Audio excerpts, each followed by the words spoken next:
भगत सिंह एक ऐसा नाम है जिन्होंने सिर्फ 23 साल की उम्र में ब्रिटिश एम्पायर की नींव हिला दी थी।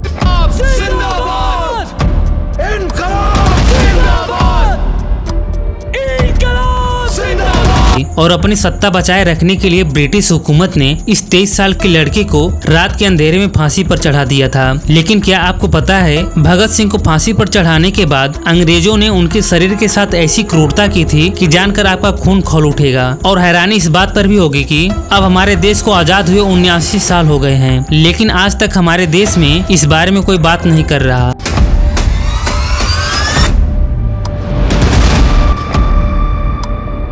इस कहानी की शुरुआत 1930 में हुई, जब भगत सिंह, राजगुरु और सुखदेव तीनों को ब्रिटिश सरकार ने फांसी की सजा सुना दी।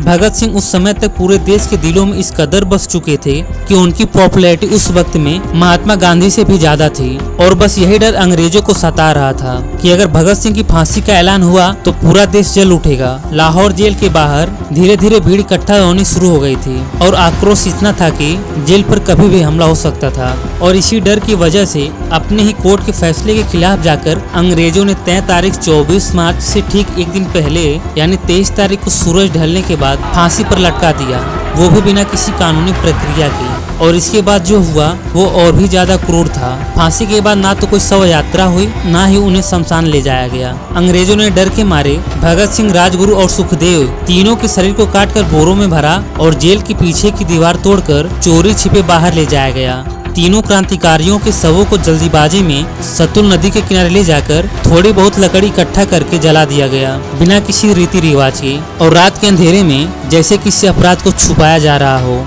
और ये सब करने में अंग्रेजों को लगभग रात के 3 बज चुके थे। रात को देह संस्कार करना सनातन धर्म और सिख धर्म दोनों के खिलाफ माना जाता है, लेकिन अंग्रेजों ने ना तो इंसानियत दिखाई, ना ही किसी बात की शर्म की। मरने के बाद भी इंसान को सही रीति रिवाज के साथ विदाई तो दी जाती या फिर परिवार वालों को सौंप दिया जाता। कुछ देर बाद जब सूर्योदय होने लगा तो अंग्रेजों को इस बात का डर सताने लगा कि कहीं इन जलती हुई लकड़ियों का धुआं आसपास के गांव वाले ना देख लें। और अपने इसी डर को छुपाने के लिए अध जले हुए शवों को नदी में बहा दिया गया। लेकिन शायद भगवान को यह सब मंजूर नहीं था और खुशकिस्मती से कुछ गाँव वालों की नजर अंग्रेजों के इस कांड पर पड़ती है। भगत सिंह, राजगुरु और सुखदेव तीनों क्रांतिकारियों का सच दुनिया के सामने पहुंचता है। गांव वाले नदी में तैर रहे शवों के टुकड़ों को इकट्ठा करते हैं और भगत सिंह, राजगुरु और सुखदेव तीनों को अंतिम विदाई देते हैं। शायद उस वक्त ब्रिटिश हुकूमत ने सोचा होगा कि हम एक फांसी से भगत सिंह को खत्म कर देंगे, पर उस रात वो हमेशा के लिए अमर हो गए, क्योंकि भगत सिंह सिर्फ एक नाम नहीं बल्कि एक सोच थी। और सोच को ना तो गोली मारी जा सकती है, ना ही फांसी दी जा सकती है। लेकिन इस पूरी कहानी में सबसे शर्मनाक बात यह है कि आज किसी भी किताब, फिल्म, स्कूल या कॉलेज में इस पर बात ही नहीं की जाती। अंग्रेजों ने भगत सिंह को फांसी दी, बस यही कहानी बताकर हमें कहानी खत्म कर दी जाती है।